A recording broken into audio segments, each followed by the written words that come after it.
Drake Patterson's grin twisted when I walked past him that morning, like he knew something I didn't. That alone should have set off alarm bells, but I was already late for a contract review call with the Navy Procurement Office. And when you're running point on a $28 million submarine component deal, you don't pause for smirking MBA kids in their $400 loafers. Still, I clocked it. That twitchy little flicker on his face, the kind men wear when they've confused betrayal for leadership. I'm Garrison Wells, 51 years old, and I've been dealing with that exact look for most of my adult life. 16 years I'd been at Apex Manufacturing. 16. I joined when it was 3 machinists and a glorified CNC mill sharing floor space with a welding shop that folded 6 months later. I wrote the first production specifications on my kitchen table. I onboarded the first DoD vendors from my garage while my son Hunter was learning to ride his bike in the driveway. I didn't wear suits or quote business school case studies. I built the goddamn skeleton of this operation while Drake polished his LinkedIn profile every quarter. If you've been listening for a while and want stories like this to keep coming, it really helps if you hit that like button and subscribe. 97% of people never do, but it's what keeps this whole thing running. So thank you for real. Anyway, I didn't start this story to brag. I'm not good at bragging. I'm good at remembering, like remembering how in 2011, Drake nearly wrote me out of the equity agreement after our first major defense contract. Said I was too operations heavy to justify executive voting rights. I didn't fight back then. I drafted Clause 18C instead. Quietly, no one noticed, not even our lawyers who were too busy playing golf with the lead investor. Clause 18C. Executive equity accelerates at full valuation if any material change in role, authority, or direct reports is imposed without mutual agreement. That clause was my insurance policy, my tactical nuclear option, and my retirement plan rolled into one clean sentence. And Drake had just yanked the pin without realizing it. But let's rewind just a little. Before the clause was triggered, before Colton, before the memo, it started 2 weeks ago. Drake strolled into my office with a mug that said "Disrupt Everything," which told me everything I needed to know about how this conversation was going to go. "We're thinking about modernizing operations leadership," he said in that chirpy way that sounds like he's reading from a consultant's presentation deck. Strategic realignment, streamlined structures. I adjusted the torque wrench on my desk. System pressure was definitely elevated. "You want me to write my own replacement manual?" He laughed like I was joking. I wasn't. No, he said, just a transition memo, best practices, where the access codes are stored, who handles Navy renewals, what systems we use for quality control oversight, that kind of thing. The kind of thing only someone in full operational control would know. I told him I'd have it by Friday. Then I spent 3 hours reviewing my original employment agreement, which I'd printed out and stored in a fireproof safe next to Hunter's college diploma and my Navy discharge papers. Clause 18C stared back at me like a loaded torpedo with the safety off. I drafted the memo. I included every access protocol, every renewal schedule, every vendor contact, and certification requirement. Then I added something extra. A little section I labeled critical system dependencies with just enough technical complexity to make a first-year lawyer sweat. Before sending it, I forwarded a PDF to my personal email. Then I hit send. They thought they were setting up a smooth transition. I was setting the charges. Drake didn't say the words out loud, not at first. That would have taken spine. Instead, he floated them in polite boardroom nonsense, dropping phrases like succession planning and next-generation leadership like they were harmless. We were in the middle of prepping for the submarine contract rollout, so I chalked it up to his usual caffeine-fueled delusions of corporate grandeur. But then, quietly, a calendar invite landed in my inbox titled Transition Planning, Operations Knowledge Transfer. I opened it, then stared at it for a solid minute, just breathing through the implications. It was addressed only to me. No CC, no witness, just one line in the body. "Hi Garrison, can you outline everything you handle on the operations and manufacturing side? Full spectrum, all vendors, active contracts, renewal cycles, compliance triggers, and where the credentials sit, trying to map the operational landscape." Trying to map the landscape. "The way you map terrain before an assault," I replied. "Sure, I'll put it together." But in the background, I started gathering documentation. 16 years of documentation. Vendor onboarding timestamps, security clearance renewals, certification matrices. I had a master file called Systems Bible, and they didn't even know it existed. I updated it obsessively every month. It wasn't a control thing, it was survival. Drake thought he was conducting quiet succession planning. What he was actually doing was stepping into a minefield I'd rigged after our first major acquisition back in 2011, when the same investors who praised my efficiency reports tried to edge me out before Series B. That's when I started writing contracts like they were battle plans. You don't win wars with feelings. You win them with precision and preparation. Clause 18C wasn't a bluff. It was buried in the second addendum to my executive agreement, right under a paragraph about vesting schedules. I'd slipped it in when legal was too distracted redlining Drake's founder provisions. The language was surgical, full value acceleration triggered by any material change in authority, reporting lines, or role not explicitly agreed to in writing. I read that clause 3 times, then pulled the signed version out of my archive and emailed a clean copy to myself, time-stamped. Then I made sure it was printed and stored in my home safe behind Hunter's engineering degree and my old Navy commendations. When I drafted the memo, I made it perfect, brutally detailed. Every system they didn't understand, every dependency they'd stumble over. And at the bottom of page 6, I added one final line. All systems listed require direct executive authorization to reset without incident. Translation: remove me and the production line stops cold. I hit send and then I waited, not anxious, just prepared. Because if Drake was going to feed me to the next golden boy consultant, he was going to choke on the paperwork first.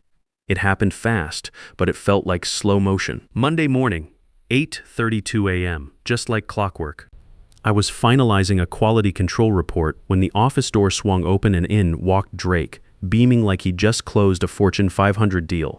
Behind him, Colton Pierce, 28, maybe 29, with the smug energy of a man who thinks his MBA makes him a manufacturing expert. Designer glasses still on indoors in my office. Drake didn't even pause, just walked right up and dropped it like he was announcing a lunch order. Colton will be leading operations now, he said, clapping me on the shoulder like we were in some sitcom handoff. You'll support him. Maybe stay on as a senior advisor. A senior advisor to Colton. I turned slowly in my chair and met Drake's eyes. That grin of his, God, it had layers. There was the fake warmth, the patronizing confidence, and underneath it a sliver of anticipation like he expected me to thank him. I appreciate the clarity, I said, voice flat as a machine surface, and I smiled back just enough to make him wonder. I didn't argue.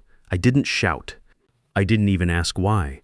I just closed my laptop, stood up, and left the room quietly. The next morning, I found Colton hovering outside the CNC control room, poking at his phone like it was supposed to unlock industrial secrets through proximity. He looked up when I approached, wide-eyed like he was about to ask me to fix his Wi-Fi. So, he said, voice pitching up like he was trying to sound casual, ready to show me how it all runs. I stopped just short of the door, let the silence breathe between us. Then I smiled, small and precise. No, I said, I'm here to watch what breaks. His smile hung in the air for a second too long before it fell. He didn't know the access codes. He didn't know the legacy protocols, or the redundancy chains, or what would happen if he approved a material change during a live production cycle. He didn't even know that most of our Navy vendor contacts still routed through security clearances registered to me. All he knew was what Drake had told him, that he was in charge. Now, what Drake hadn't told him, what no one told him, was that authority without understanding is a death trap, and Colton had just stepped into it wearing Italian loafers and a Patagonia vest. I walked past him and keyed into the control room, left the door open behind me. He didn't follow? Good. Let the silence teach him something Drake never did. I wasn't going to sabotage them. I wasn't even going to lift a finger. Physics would do the rest. At 1:04 p.m., my attorney handed the envelope to the front desk at Apex Manufacturing, certified, sealed, and time-stamped. Inside, a 4-page notice addressed to Apex's general counsel, outlining a material unilateral role change in violation of my executive agreement. Legal language? Sure. But the kind that cuts through corporate nonsense like a plasma torch. By 1:36, I saw the Slack thread explode. Legal pinged HR. HR pinged Drake. I didn't have access to their full internal channels anymore, but I had contacts in a few places they'd forgotten to scrub. Old group messages, archived channels, back doors no one thought to seal. I didn't respond. I didn't need to. The package my attorney sent was comprehensive. First, a printed copy of my signed equity agreement dated 2011 with Drake's initials on every page. Then, a summary of Clause 18C highlighted in yellow. Executive equity accelerates at highest recorded valuation if any material change in role, authority, or direct reports is imposed without mutual agreement. Then came the attachments. A PDF of the transition memo request with metadata showing the timestamp and origin. The updated org chart that stripped me of all direct reports. An audio transcription of the Monday morning handoff to Colton. A summary log of my previous duties versus current assigned role.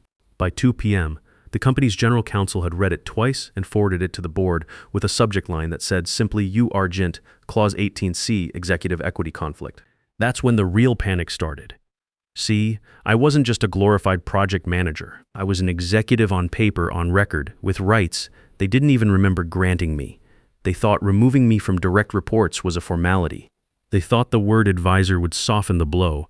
They didn't realize that demoting an executive during an active Navy contract quarter without a signed agreement was like dropping a wrench into precision machinery.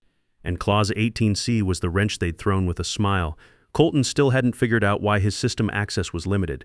He thought it was a permissions glitch.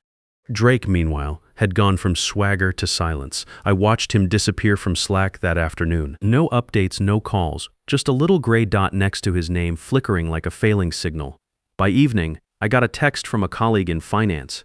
"Did you actually trigger a payout clause?" I didn't answer. I just stared at my screen, watching the company I helped build try to wrap its head around what it had just done. I wasn't being emotional. I wasn't even angry. I was simply watching a system execute the parameters they'd given it. That's the thing about precision manufacturing. You build it right, and it doesn't care who's in charge. It just runs. That evening, while most of the team was heading out for overpriced drinks and networking nonsense, Colton sat alone in his glass-walled office, jabbing at his keyboard like the system owed him something. He was trying to get into the manufacturing control panel, the real backend, not the shiny dashboard with widgets and KPIs. The bones, the grid, the operational heartbeat. Access denied. He tried again. Different credentials, admin override, shared passwords. Still nothing. He thought it was a bug. Maybe something I forgot to update. Maybe the old system was finally breaking down, justifying all his preloaded plans to modernize operations with whatever consultant framework he'd skimmed that week. But nothing was broken. I hadn't locked him out. He'd never been granted full access in the first place. See, Colton was used to systems that begged to be used, but ours was built differently, layered, compartmentalized, and calibrated to distrust enthusiasm. Credentials weren't just passwords. They were positions. Access wasn't a click. It was a chain of authority codified over years, linked to one name, mine. By 7:42 p.m., I saw the first trace of real panic. The company-wide operations channel buzzed with pings. Someone from engineering tried to escalate permissions through the admin shell. Another pinged legal asking if the org chart changes had officially posted. They had, which was the problem. At 8:03, the head of IT ran a full credential audit. Every command protocol, vendor relay, and security certificate routed through master keys tied to my executive profile. Deactivating me wouldn't unlock access. It would crash the entire structure, because when you spend 16 years building a system, you don't leave backdoors, you leave insurance. And Clause 18C wasn't just active, it was radioactive. Removing me now would trigger not just acceleration, but liquidation of all remaining Class B shares at full valuation, plus legal penalties for breach of agreement. And thanks to the clause's placement right before the quarterly close, it meant they'd owe it this quarter, not next. No kicking it down the road. The only way to move forward was to either get me to cooperate or deactivate me, and both options were poison. The next morning, Colton didn't come near the control room. He didn't say a word to me in the hallway, just stared down at his phone like it might explain how a system could exist that didn't respond to authority, just to structure. He thought power came from title.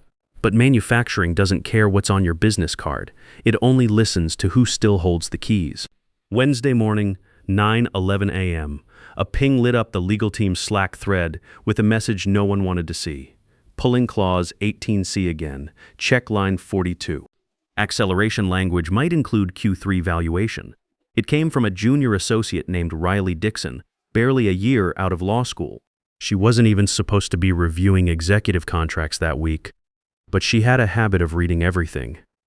And she found the line they all missed. Buried deep in the clause, right between two benign sentences about vesting calculations, was the trigger. Equity accelerates at highest recorded valuation if role redefinition is imposed within an active federal contract quarter. And Apex was right in the middle of executing the largest contract in company history. A $28 million Navy deal tied to submarine component manufacturing. We were 2 weeks into implementation, performance bonuses, valuation spikes, and military reporting requirements, all of it wrapped into Q3. That line turned my exit from a demotion into a detonation. My equity package, once safely nested under Class B deferred shares, had just exploded in value. $6.8 million, calculated at the current peak valuation they themselves had trumpeted in board updates and investor memos. And by triggering Clause 18C during federal contract execution, they owed it all within 30 calendar days. Payable in full. There was no wiggling out, no language about arbitration, no fine print to dilute or defer. They'd built that quarter on my roadmap, on the system I architected, the pipeline I secured, the vendors I held together with 20 years of quiet leverage and precision engineering. They tried to strip me out like a faulty component and forgot that I was the power supply. I wasn't in the loop for the fallout, but someone from finance called a friend of mine that afternoon and asked, off the record, if she thought I'd settle for half. She just laughed. "You don't know him," she said. Colton was still clueless. His biggest concern was that someone had changed the production dashboard layout. I heard from one of the engineers that he spent the better part of that day making a PowerPoint titled "Streamlining Legacy Operations," like rebranding the problem might solve it. He'd identified several inefficiencies in our quality control protocols. What he'd actually identified were the redundancies that kept us from shipping defective submarine components to the Navy. Drake, meanwhile, was silent, radio silent, the kind of quiet you only hear when someone's realizing just how badly they've misplayed a game they thought they invented. The board had already approved the org chart. It was public, filed, shared with stakeholders. A done deal. They'd pulled the trigger, not knowing it was wired to a payout bomb. And now they had 30 days to figure out how to explain to investors that they owed me more than $6.8 million, because they wanted me to train a guy who couldn't even pronounce metallurgy correctly. You build your value quietly for 16 years, they'll call it loyalty. You collect on it in one clause, they call it warfare. They usually cater these board meetings like it was the Oscars. Carved salmon, branded water bottles, floral arrangements too expensive to justify. But that Monday, the table at Apex HQ looked bare. Someone had pushed the pastries to the side. No one touched them. The investors had arrived early, suits pressed, expressions fixed somewhere between amusement and quiet fury. They already knew, at least the ones who mattered did. The whispers had started Thursday. By Friday, someone had looped in the capital partners, and by Monday, the chair had just one line on her notepad. She didn't waste time. Why wasn't Clause 18C reviewed before you restructured operations? She asked, voice sharp enough to cut titanium. The room went dead quiet. I wasn't there, of course not, but two people were, and both of them messaged me within 10 minutes of each other. One was from finance, the other from legal. Neither of them even tried to hide the satisfaction. Apparently, Drake blinked hard, opened his mouth, then closed it. Colton, meanwhile, leaned forward like a kid who just heard his name called during roll call. Wait, what's 18C, he said.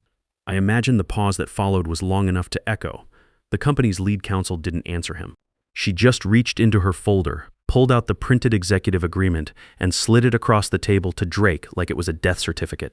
He picked it up, scanned the first few paragraphs, flipped to the middle, slowed down at the highlights. His hand started to shake just slightly. No one said a word, not even Colton, maybe especially not Colton. The chair leaned back, folded her arms. You signed off on the reorg, she said, tapping her pen against the table. It's been filed, dated, legally binding. We're now obligated to accelerate the largest executive equity package in this firm's history, in the middle of a cash-tight quarter during a federal contract window. And you're telling me none of this came up in review? Drake said something then. No one could quite hear it. The chair didn't care. This, she said, pointing to the document, is either gross negligence or willful ignorance. Either way, it's now a $6.8 million mistake that comes out of this quarter's performance. Someone coughed. One of the younger VPs excused himself and didn't come back. And Colton, he finally leaned back in his chair. Real quiet, real still, probably wondering how his new title had turned him into the most expensive consultant in company history. I heard later that after the meeting, Drake tried to call me twice. No voicemail, just hang-ups. And Colton, he apparently asked someone in IT if Clause 18C was something they could patch. No, sweetie. That's not how this works. You can't patch executive precedent. You can't reboot trust. And you sure as hell can't debug a signed contract filed with time-stamped supporting evidence and legal teeth sharp enough to bite through an entire quarterly report. The call came in Thursday morning at 10:17 a.m. I was at home, standing in the kitchen scraping burnt oatmeal out of a pot with the back of a spoon when my phone buzzed with a number I recognized but hadn't seen in years. Apex's outside counsel, not some junior rep. This was Marcus Hartwell himself, the man they called in when lawsuits got real or investors got spooked, the same man who once toasted my promotion at the company holiday party back in 2016 with a glass of $400 whiskey and told me, "You're the backbone. You know that?" Apparently the backbone had become too expensive. I let it ring twice, picked up on the third. "Good morning," he started, doing his best to sound casual. "We've all been a little surprised by how things unfolded this week. Drake speaks very highly of you. Still does. We were hoping to explore an arrangement that's mutually beneficial. I didn't say anything, just listened, stirred the oatmeal, let him twist. We understand there's been a contractual activation," he continued, choosing each word like it might bite him. "But perhaps there's a version of this that doesn't result in immediate payout pressure. Perhaps we convert the equity into a deferred compensation structure in exchange for, say, a full mutual release, some non-disclosure terms. Maybe even a consulting retainer to ease the leadership transition." There it was. The ask. They wanted silence, delay, cheap dignity wrapped in a tidy NDA. They wanted me to take monthly payments instead of the lump sum, spread it over years, reduce the quarterly impact. I didn't answer. I handed the phone to my attorney, Shelby Porter, who had been sitting across from me at the kitchen table sipping coffee and reading the Wall Street Journal like we were discussing the weather. She put the call on speaker and leaned forward. Her voice was even crisp, almost bored. Apex formally triggered Clause 18C effective as of Monday morning. My client has no interest in renegotiation. We expect full execution as filed. 30 days from activation, silence on the other end, then a breath. Well, Marcus said, "Quieter now. Perhaps we rushed a few things. Perhaps we can revisit the board motion?" "No," she cut in. "Clause 18C includes a board-son material change. It's been filed, time-stamped, public. Your only option now is compliance. More silence, no pleasantries this time." After a moment, he hung up politely, but without promise. I looked over at Shelby. She raised an eyebrow, then went back to her coffee. There was nothing to discuss, no room to haggle, no hand to play. They wanted to delay the pain. I wanted it done. When you spend 16 years holding up the structure, they forget you know where every critical component lives. And when they try to bury you under the operation you built, it's only fair to take the blueprints with you. It came through on a Thursday. No call, no email heads up, just a silent ping from the bank. An incoming wire transfer flagged as executive equity settlement. I clicked the notification, stared at the numbers, and let the quiet do what it does best. $6.8 million plus $95,000 in late penalties. The memo line read, as per executive agreement, no congratulations, no note from Drake, no apology. Just cold numbers and digital silence. Exactly the way I designed it. I sat there for a moment, coffee going cold in my mug, watching the balance update in real time. 116 years of precision work, reduced to a wire transfer on a Thursday morning. But that's the thing about systems. They don't care about sentiment. They just execute according to specs. I called Hunter at his apartment in Seattle. He picked up on the second ring, sounding like he'd been up all night working on some engineering project. Kid got that from me, I guess. "Dad? Everything okay?" "Everything's fine," I said. "Better than fine, actually. I just wanted you to know your old man's retirement fund got a significant boost today." There was a pause. Did something happen at work?" "Something happened. Yeah. I'll tell you about it when you come home for Thanksgiving, but Hunter?" I paused, looking out the kitchen window at the garage, where I'd built my first production specs all those years ago. Never let them make you think loyalty and stupidity are the same thing. There's a difference between being a team player and being played. He laughed, that deep sound that reminded me he wasn't a kid anymore. Noted. "Dad, You feeling okay, though? You sound different. I'm feeling like myself for the first time in a while, I said. And that was the truth. At Apex, they put out a leadership update that afternoon. It read like every other sanitized corporate communique. Polished, vague, and one sentence away from admitting nothing. Colton was being repositioned toward a non-operational strategic focus, which everyone knew meant put out to pasture without a desk. Drake, meanwhile, was stepping back to concentrate on external investor alignment and capital relationships. No one used the word demotion, but everyone knew. The real story was buried in the fine print of the Q3 disclosures, line 7C, sub-bullet 2, just after a blurb about forward-looking statements and liquidity benchmarks. It said, acceleration executed pursuant to Clause 18C filed and fulfilled. That was it. No headlines, no expose, no public reckoning. But that's the beauty of precision engineering. It doesn't need a spotlight, it just needs to hold. 2 weeks later, I was in my garage, reorganizing my tool chest when my phone rang. Unknown number, but local area code, I answered it. Garrison? This is Pete Morrison from Blackwater Defense Systems.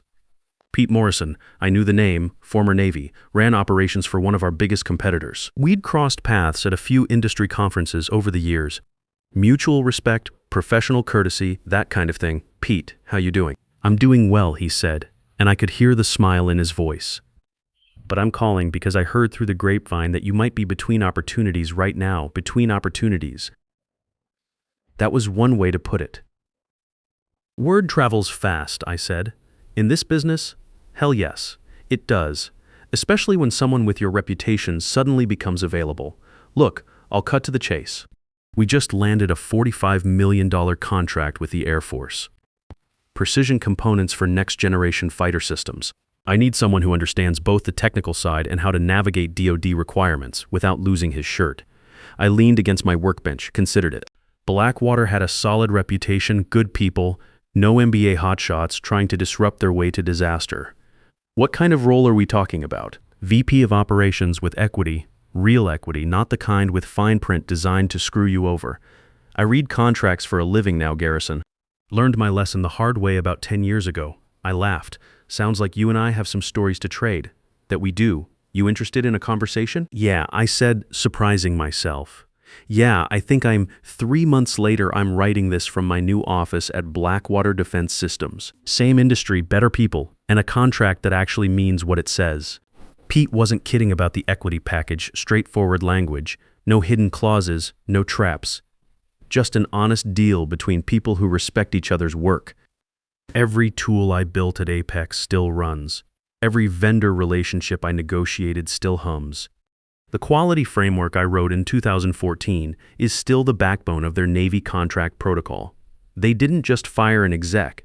They built their future on the foundation I left behind.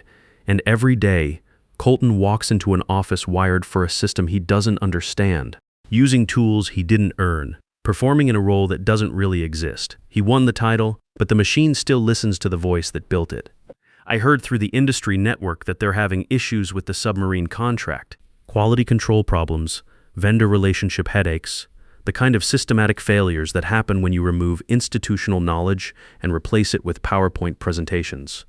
They'll figure it out eventually, or they won't. That's not my problem anymore. Drake tried to reach out once, about 6 weeks after the payout. Left a voicemail talking about clearing the air and professional respect. I listened to it twice, then deleted it. Some bridges aren't worth rebuilding. Some lessons need to stick. As for me, I didn't splurge. I didn't post about it on social media. I didn't even tell most people. I just forwarded the wire confirmation to Shelby, updated my retirement accounts, and finally logged out of my Apex admin credentials for the last time. I'd written the perfect revenge, not out of spite but out of structure, not to burn the place down, but to prove I'd been the foundation all along. Because the thing about foundations, you don't always see them until the wrong people try to dig you up. But here's what I learned. The best revenge isn't just collecting what you're owed. It's building something better with people who understand the value of what you bring to the table. It's knowing that your next chapter doesn't have to be defined by how the last one ended. Hunter's coming home for Christmas next week. We're going to work on an old Chevy in the garage, and I'm going to tell him the whole story. Not the sanitized version, but the real one. About Clause 18C, about reading the fine print, about the difference between loyalty and stupidity. Most importantly, I'm going to tell him that sometimes the best way to win is to build the game so well that it doesn't matter who's playing. The system protects itself. And sometimes, if you're very careful and very patient, the system protects you too. You see, the real power isn't in the title on your business card. It's in being so essential to the system that removing you breaks everything they've built. They thought they were firing an employee, but what they actually did was trigger a failsafe designed by the guy who knew exactly how they'd try to screw him over.